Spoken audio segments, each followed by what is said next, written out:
سبيل الدموع سبيل مريح تنهدى يا صاحي كي تستريح وبث الدعاء الخفي الصريح يا سعادة الحمد لله رب العالمين والصلاة والسلام على أشرف الأنبياء والمرسلين نبينا محمد وعلى آله وصحبه أجمعين أما بعد السلام عليكم ورحمة الله وبركاته. And welcome to our new series, Concise, Comprehensive and Corroborated Hanafī Fiqh. I'm sure, like many of you, you've had opportunity to study books like Ta'limul Haqq and Ta'limul Islam. I recall as well, going back all those years, studying those books and having ideas that inshaAllah ta'ala in the future, that I hope that I can also put a textbook like this, similar in nature, covering these particular topics, but maybe move away from the South African sort of twang or go more towards a more modern, applicable sort of in terms of how we live our day-to-day lives now. The Taharat Masail would be something more relevant and maybe put something like that together, change the language as such. And over the years, since that time, and we're going back a fair few years, the idea has surfaced and I've thought a little bit about it and thought I'd push ahead. And some other activity, some other project has come along and whisked me off. But I pray Allah SWT has accepted all those various activities. It was recently in the spring of 2017 when I was with Hazrat Maulana Samiruddin Qasmi Sahib, when I was working on two of his books around Muslim minorities, that the idea came up again during one of our many discussions on various aspects of fiqh.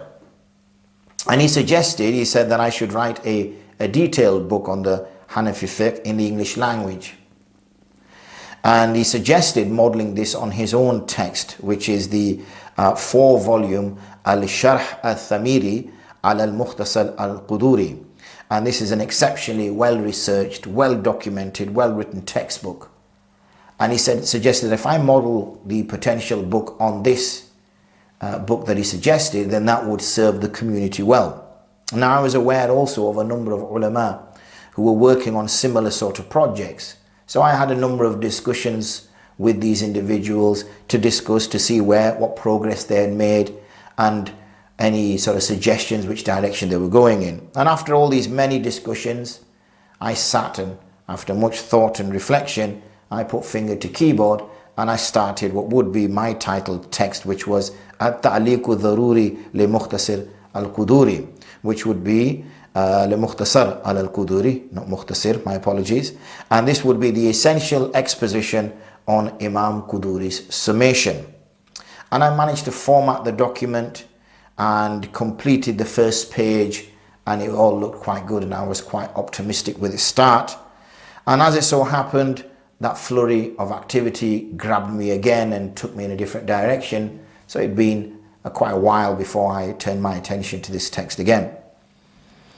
It was during the time of Ramadan. I'd been away from this work now for a good couple of months when I reflected more over this particular task and project that I'd taken. And I had a change of both heart and mind and decided that rather than focus on the few, to focus on the many, because a book that I was thinking at Ta'liqu Dharuri li Mukhtasar Al-Quduri would have been useful for maybe a relatively small group of people, particularly individuals who were very studious, individuals who maybe wanted a similar text or a translation of the Arabic text. And as much as I would enjoy it as an academic pursuit, it would have maybe less benefit on the ground. So I then decided to take a different direction. And as a result, I used many texts in order to come up with this new direction. Well, before I tell you exactly what it is, let me just give you a brief background, because here I am talking to you and I'm talking about a textbook. So as a backdrop, it's a responsibility of the ulama of every era and every land, every location, to educate the masses about those matters which we are all accountable to Allah subhanahu wa ta'ala. And that knowledge, this knowledge that is referred to, has to be imparted or should be imparted in such a way to take the needs of the recipient into consideration. Now, here we're talking about, so what do we mean by taking the recipient into consideration? We're talking here about the methodology of delivery and also being directly relevant to one's day-to-day, or as close as possible relevant to one's day-to-day activity. But we also need to take into consideration that this should not be at the expense that the knowledge is either diluted away or explained away. Let's not forget, we are children of our time. And as we are children of our time, we have to see that now the great majority of us have adopted learning practices which aren't conducive to long hours of intense studying over large periods of time, like years and decades. That is for the few. Yes, the few will still need to engage with the various sciences over long periods of time, but also in quite complicated and detailed texts and giving up a lot of time on a daily basis. So if that's not the way we're learning now, if that's not the way we're gaining information now, how best to go about doing it? Also, we need to bear in mind as well is there's a sense of a lack of authority on the part of some individuals, and also the abuse of authority by others, which has led people to question each mas'ala as to, is this based on hadith? Is this based on the Qur'an? So that's the context that my mind and heart went towards. That the context is, this is the audience and this is what they require. So with this change of heart, what you have in front of you now, or what you're listening to right now, what you're watching right now, and eventually inshallah ta'ala will become a textbook as well over the period of time, because this will go hand in hand, is as the title. Let's look at the title. As I introduced this topic, I said concise, comprehensive and corroborated, and obviously the Hanafī fiqh. So what do we mean by concise? Well, concise is going to be that it's going to be simply the mas'ala is going to be explained as to what the ruling is of a particular act. That's the concise nature. I'm not going to give lengthy discussions and debate amongst the fuqaha. I'm not going to explain that there's various opinions within the madhab. I'm not going to explain that Imam Abu Hanifa rahimahullah ta'ala's position is X, Imam Abu Yusuf's is Y, and Imam Muhammad's is Z, or Imam Hassan, or Imam Zufar, or any of that matter, or Imam Shafi for that matter, and start to discuss inter-madhahib or intra-madhahib. It's going to be very simple, so it's going to be concise, because again, let's take the recipient into consideration. The recipient, the average person, wants to know what the masla is. It's going to be comprehensive in the sense that it will cover the main areas that each individual is required to know for their daily, day-to-day acts of worship.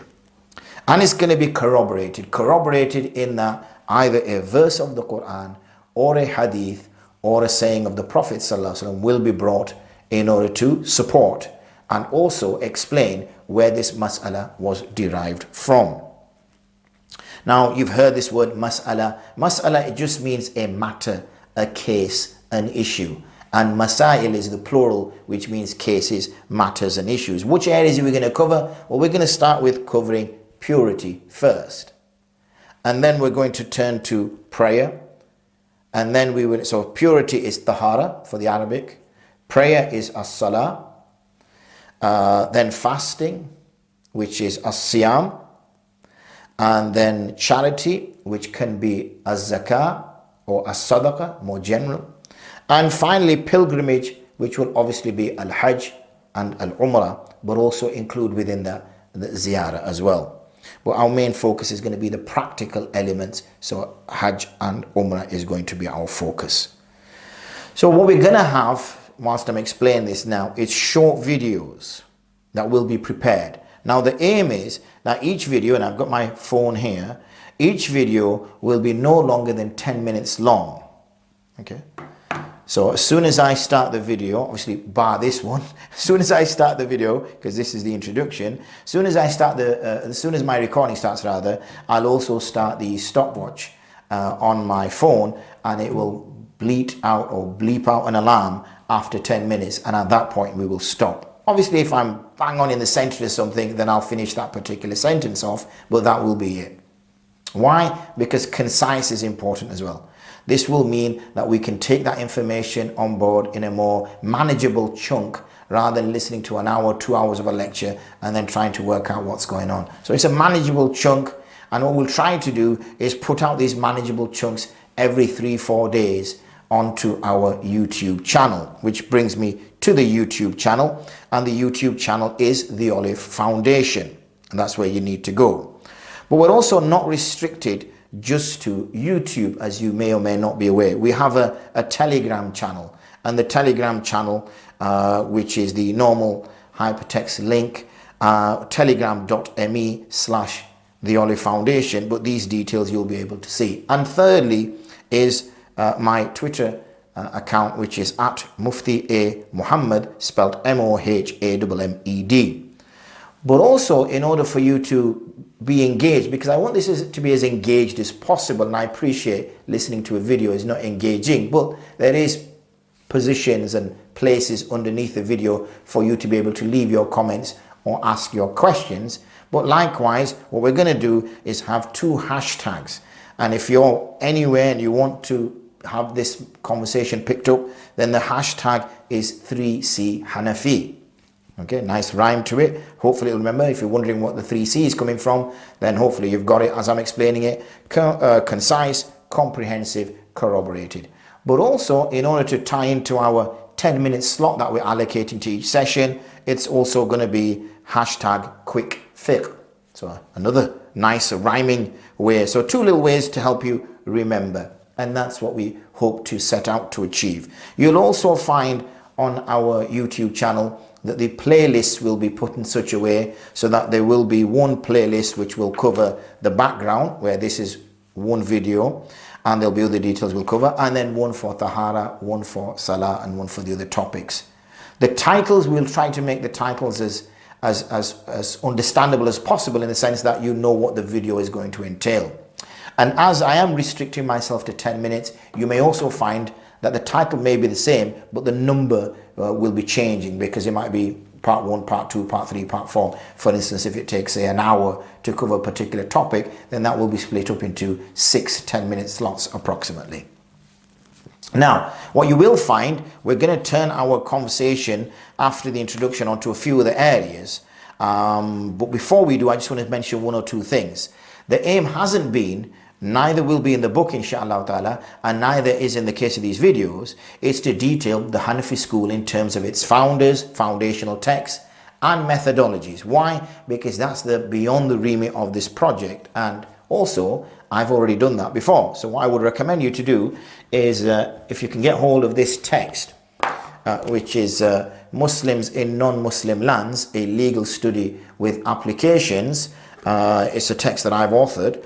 You'll find on chapter 3, if I'm not mistaken, talks about the chapter 3, the traditional legal Hanafi approach, and that will cover very much the founders and the foundational text. What is Zahiri Riwayah? So for those who are a little bit more interested to want to know the background, then I recommend getting hold of this text. Also, if you're interested in a little bit more in the Usul al-Fiqh, then the Usul al-Fiqh, yani the legal theory, what is the theory upon which the practical aspects of the fiqh is based, then that's a good chapter for you. And that's on chapter 4, which you'll find in this text. And this text is available, as they say, from good local bookstores, or nowadays local is online. But likewise, if you're struggling to get hold of a copy, you can get in touch with us, and our institute will be able to provide you a copy. Details obviously will follow inshallah.